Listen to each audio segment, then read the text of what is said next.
골로새서 3장 22절부터 4장 1절까지 한 절씩 교독하도록 하겠습니다. 종들아, 모든 일에 육신의 상전들에게 순종하되 사람을 기쁘게 하는 자와 같이 눈가림만 하지 말고 오직 주를 두려워하여 성실한 마음으로 하라. 무슨 일을 하든지 마음을 다하여 주께 하듯하고 사람에게 하듯 하지 말라. 이는 기업의 상을 주께 받을 줄 아나니 너희는 주 그리스도를 섬기느니라. 우리를 아는 자는 우리의 공을 받으리니 주는 사람을 외모로 취하심이 없느니라. 같이 상전들아, 의와 공평을 종들에게 베풀지니 너희에게도 하늘의 상전이 계심을 알지어다. 아멘. 오늘 수요 예배지만 큰 은혜 받는 날 되시기 바랍니다. 설 명절을 맞이하여서 여러 친척들 만나고 또 지인들 만난 줄 믿습니다. 우리가 가문 복음을 위해서 정말 기도하면서 만난 이 모든 만남이 헛되이지 않고 하나님의 응답이 속히 이루실 줄 믿습니다. 사람이냐 하나님이냐, 오늘 말씀 제목입니다. 우리는 하루에도 수십 번 선택의 기로에 서게 되죠. 사람이냐 하나님이냐. 사람이 어떻게 볼까, 이렇게 사람의 시선을 굉장히 중요하게 생각하는 사람들이 있습니다. 이렇게 하면 욕먹지 않을까? 또 이게 하나님 앞에서도 옳은가? 이렇게 걱정하죠. 제가 어릴 때 늘 아버지한테 듣던 얘기가 있어요. 뭐냐면 남들에게 욕먹지 않게 잘하라, 이렇게. 남들 시선을 굉장히 중요하게 여겼던 것 같아요. 그래서 남보기 부끄럽다, 동네 시끄럽다, 그런 얘기 많이 했었어요. 그래서 남 시선을 굉장히 중요하게 여기시고, 그리고 그것 때문에 자녀들은 주눅 들고 남 시선 의식하게 되고 이렇게 했던 기억이 있습니다. 저도 우리 아이들 키우면서 적잖이 그렇게 얘기했던 기억이 있는데, 이 자리를 빌어서 미안하다라고 얘기를 합니다. 남 시선을 중요하게 여겨야 되겠지만 그게 중요한 게 아니죠. 사실은 뭐냐면 오늘 이 성경은 분명히 묻습니다. 너희의 주인이 사람이냐 아니면 하나님이냐. 우리가 사람의 시선이 중요하게 여겨지면 사람이 없을 때는 사람이 달라져 버립니다. 오늘 바울의 종과 상전이라는 이 예를 들지만, 오늘 정말 성도의 삶의 태도에 대해서 오늘 말씀을 나눌 것인데, 중요한 하나님의 언약의 말씀이라고 붙잡고 승리하시기를 축원드립니다. 첫 번째로, 사람을 두려워하면 그 삶은 한계가 옵니다. 오늘 본문 22절에 눈가림만 하여 사람을 기쁘게 하는 자처럼 하지 말고.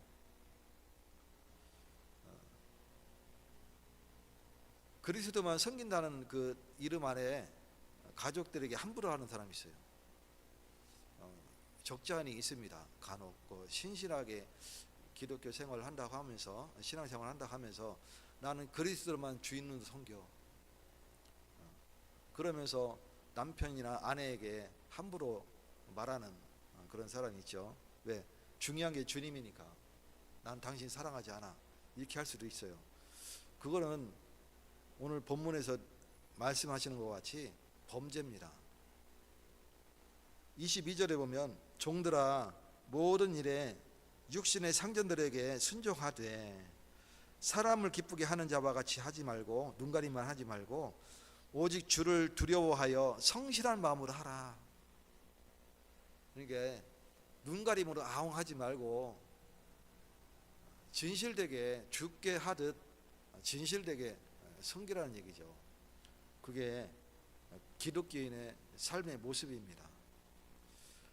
사람을 두려워하면 그 잠깐 그 사람의 보일 때만 사람이 하게 되죠. 근데 그 사람이 없을 때는 어떻게 돼요? 결국은 사람이 달라져 버려요. 그래서 눈가림으로 아웅하게 되는 그런 모습들을 보게 되죠. 이 사람을 주인으로 삼으면 삶이 왜곡됩니다.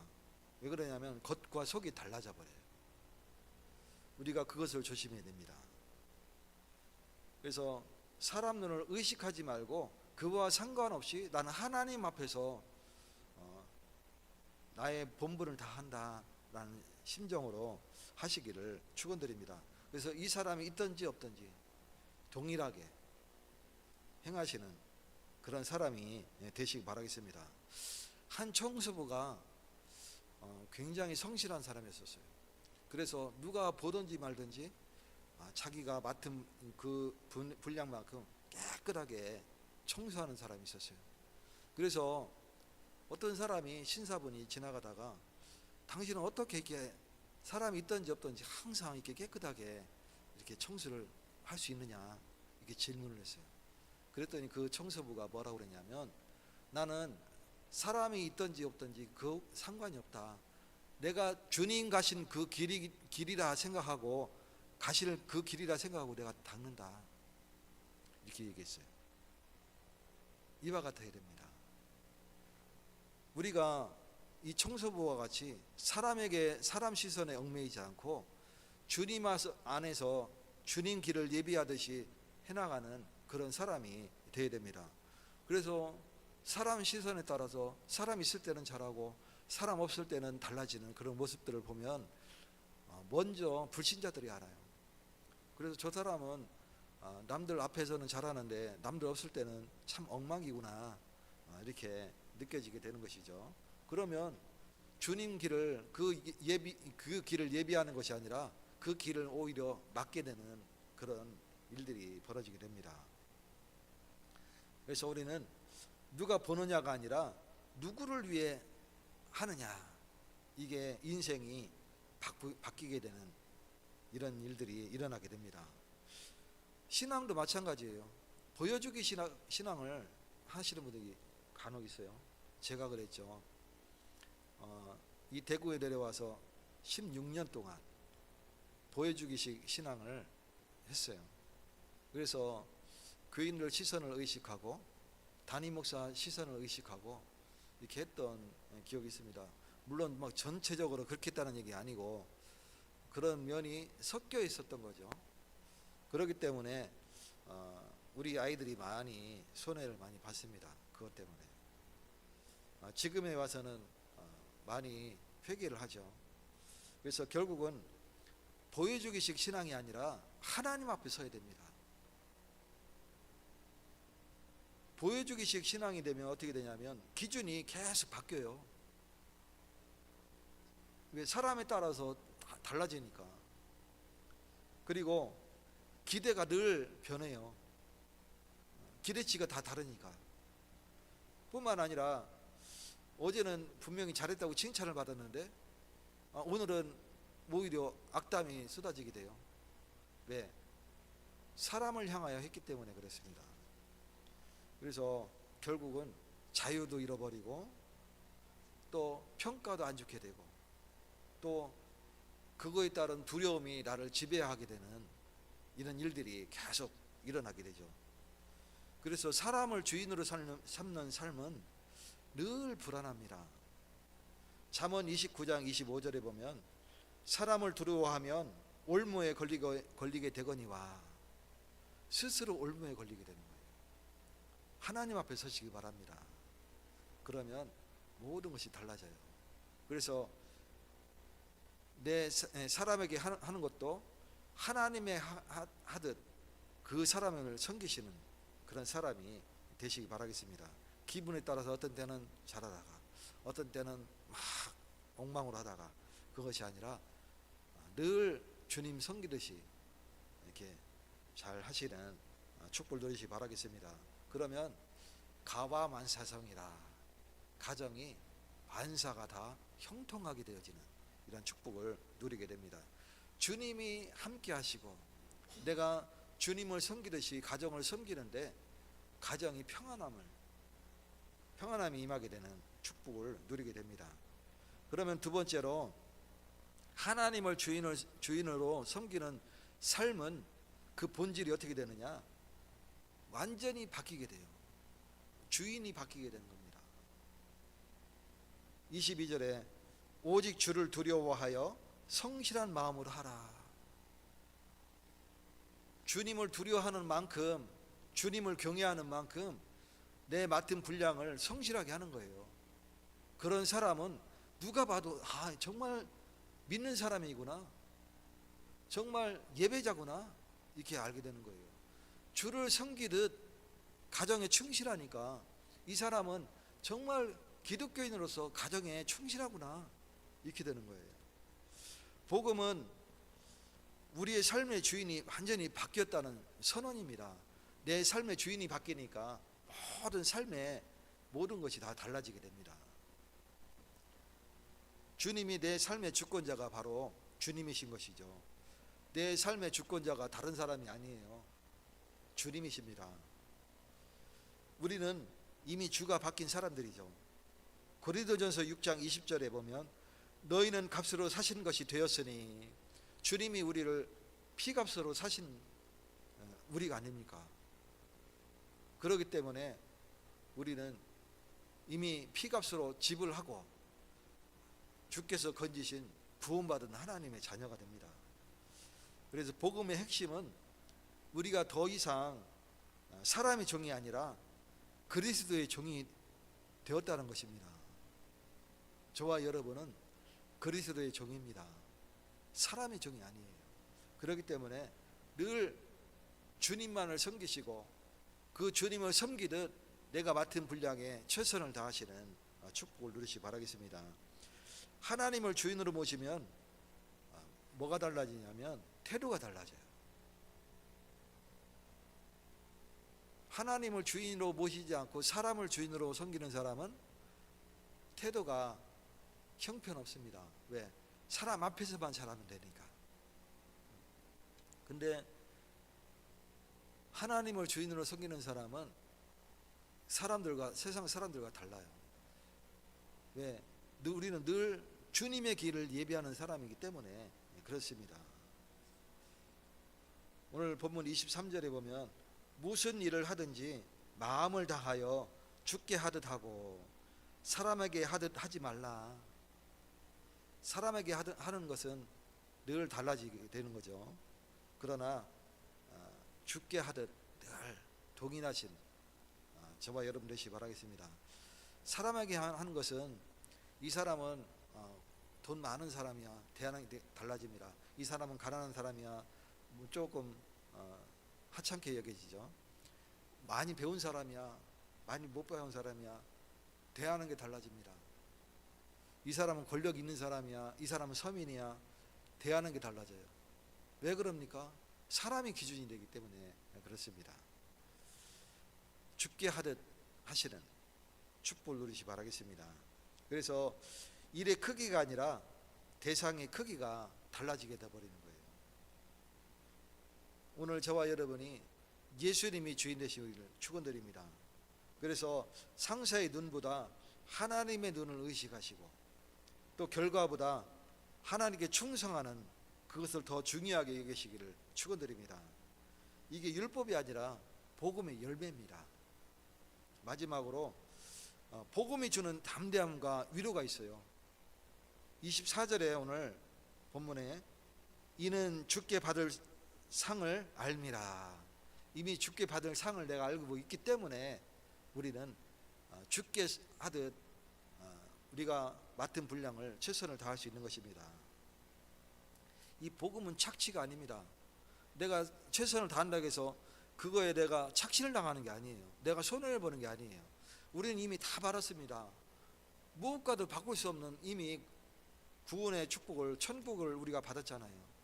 근데 하찮은 이것 때문에 내가 손해보는 것 같고 내가 뭔가 착취당하는 것이라고 생각하는 사람들이 있어요. 그것이 아닙니다. 하나님은 공의로운 하나님이십니다. 25절에 불의를 행하는 자는 그 불의의 보응을 받는다 말씀하고 있습니다. 결국은 그 불의에 대한 보응을 받게 되어 있습니다.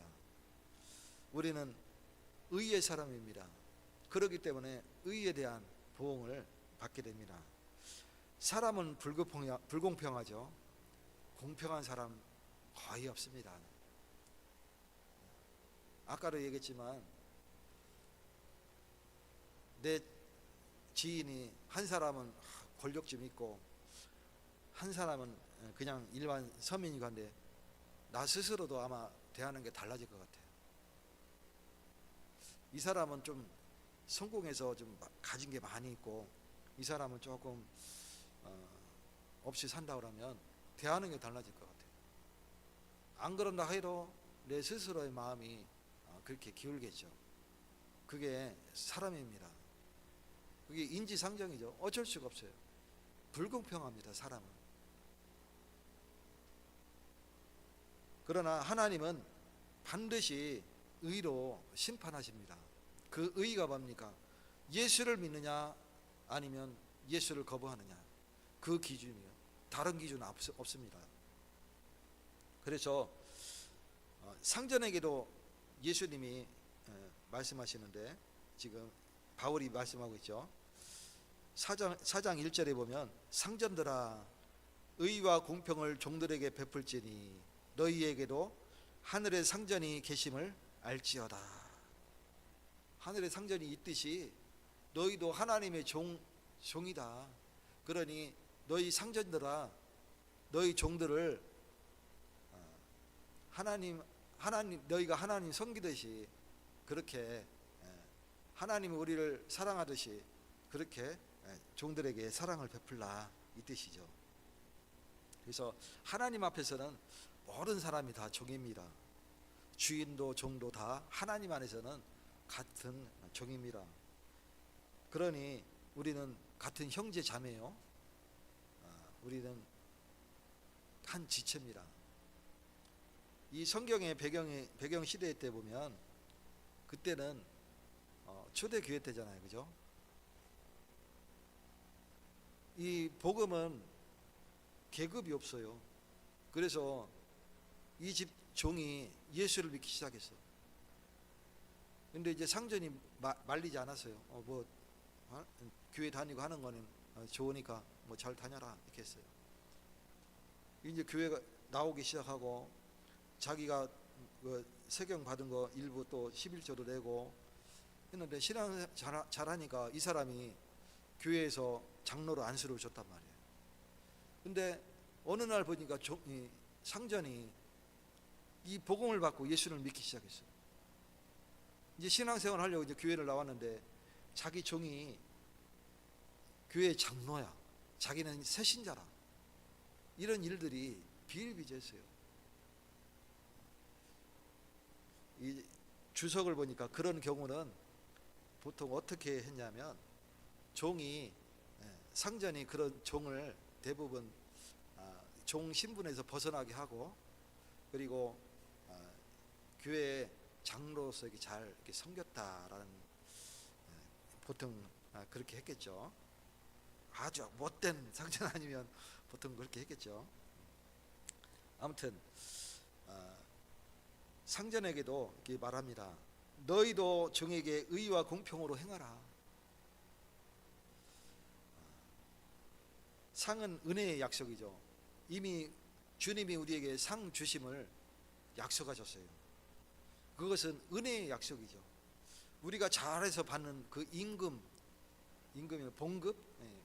봉급이 아니고 주급이 있고 월급이 있고 연봉이 있는데 왜 1년은 연급이라고 안 하고 연봉이라고 할까? 그건 잘 모르겠는데 주급이 있고 월급이 있고 연봉이 있어요. 우리가 잘해서 받는 그 연봉이 아니고 뭐예요? 그리스도 안에서 약속된 은혜의 상입니다. 주님이 은혜로 주시는 거예요. 내가 이만큼 했기 때문에 대가로 받는 그 봉급이 아니라니까요. 주님이 은혜로 우리에게 주시는 거예요. 그게 상입니다. 고린도전서 3장 8절에 보면 각 사람은 주께로부터 자기의 상을 받으리라. 그래서 자기의 상을 받게 되는 거예요. 예전에 조선시대 때에 잔치를 하면 양반들은 어떻게 상을 받았을까? 같이 식사를 하면 양반들은 상을 어떻게 받았을까? 우리가 생각할 때 큰 상에 막 상다리가 휘어지도록 이렇게 쌓았을 것 같지만 그때 당시 검소하게 먹었어요. 왜 그러냐면 왕은 12첩 반상 해서 밥하고 국하고 포함해서 12가지가 넘어가면 안 돼. 그리고 양반 고관 대작은 9첩 반상. 그래서 밥하고 국을 포함해서 9가지가 넘어가면 안 돼. 일반 양반은 뭐 7첩, 5첩 뭐 이렇게 했어요. 우리가 생각하는 지금 사람들이 더 오히려 막 상다리가 휘어지게 먹는 거예요. 그때 당시 아무리 양반이라 할지라도 그게 우리가 생각하는 것 같이 막 떡하니 차려놓고 상다리가 휘어질 것 같이 먹지 않았다니까요. 근데 더 중요한 거는 그 양반 그 상이 이만해요. 이만한 개인 반상이에요. 다 따로따로 먹었어요. 같이 밥을 식사를 하더라도 다 상이 다 따로따로 있었어요. 이만한 그 반상이 있어요. 그래서 그 놓고 그 앞에 앉아서 자기 상을 가지고 먹는 거예요. 마찬가지입니다. 하나님이 우리에게 상을 주시되 각자 자기 상이 있는 거예요. 저와 여러분이 각자의 자기 상을 받는 겁니다. 무엇에 따라서? 우리의 믿음의 분량에 따라서. 오늘 저와 여러분이 그리스도를 믿는 믿음 안에서 그 믿음대로 우리가 맡은 분량을 사람들에게 그대로 행하시는 축복을 누리시기 바라겠습니다. 왜 그러느냐? 그 길이 주님 길을 예비하기 때문에 그렇습니다. 그래서 성도는 사람에게 상처받아도 무너지지 않습니다. 또 심판도 상급도 하나님께 있기 때문에 우리는 사람을 두려워하거나 또 그들을 섬기거나 또 그들의 눈치를 보거나 사람의 시선을 중요하게 여기는 것이 아닌 것입니다. 사랑하는 성도 여러분, 우리는 늘 선택 앞에 섭니다. 사람이냐 하나님이냐. 사람을 주인으로 섬기면 불안해지고 또 하나님을 주인으로 섬기면 자유함을 누리게 됩니다. 오늘도 일터에서 또 가정에서 교회에서 사람의 눈이 아니라 주님의 눈을 의식하면서 삶을 사시는 축복을 누리시기 바라겠습니다. 오늘 본문 24절에 너희는 주 그리스도를 섬기느니라. 주를 섬기는 그런 날 되시기 바랍니다. 이 고백이 우리의 삶의 방향이 되시기를 예수 그리스도 이름으로 축원드립니다. 하나님 감사드립니다. 사람이냐 하나님이냐, 과감히 하나님을 선택한 자로서 주인을 늘 예수님을 주인으로 섬기며 성령인도 받는 삶을 살 수 있도록 축복되게 하여 주셔서 사람의 눈치를 보는 것이 아닌 사람의 시선을 의식하는 것이 아닌 늘 하나님 앞에서 주의 길을 예비하는 자가 될 수 있도록 인도하여 주시옵소서. 예수 그리스도 이름으로 기도 올리옵나이다. 아멘.